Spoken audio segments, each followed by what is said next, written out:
టీవీలు చూసారు కదా మీరు, చిన్న పిల్లలండి, సంవత్సరాల పిల్లలు, ఆ డ్యాన్సులేంటి, ఆ పాటలేంటి, ఆ గెంతులేంటి, ఎవరైనా ఎందుకయ్యా ఇవి చూపిస్తున్నావు అని అడుగుతున్నారా?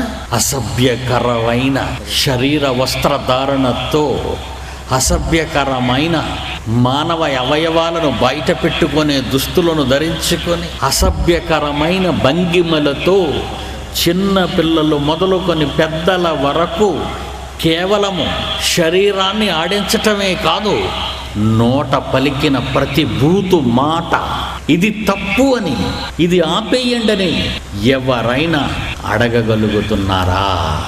దీనికి సంబంధించిన అనేక పాపాలను నేర్పే పాఠశాలలుగా సినిమాలు తయారయ్యాయని మీరు ఒప్పుకోక తప్పదు.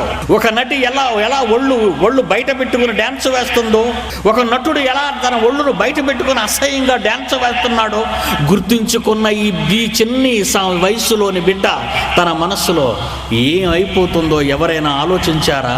చెప్పండి.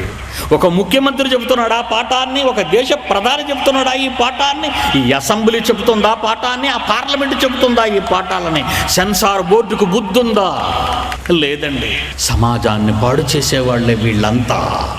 నక్సలిజం, ఉగ్రవాదం, ఫ్యాక్షనిజం, మనుషులను హత్య చేసి భయంకర దారుణమైన ఈ ఘోరాలు, నేరాలు సమాజంలో ఎక్కడ ఎవరిలో పడ్డాయో మొదట గుర్తించవలసినది తల్లి, తండ్రి.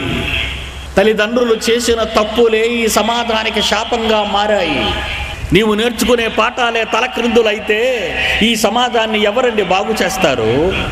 బాగు చేయటానికే వచ్చాము ఈ సమాజానికి. ప్రపంచానికి పాఠాలు నేర్పించటానికే Bible open university India international పుట్టిందని మరలా మీకు జ్ఞాపకం చేస్తున్నాను.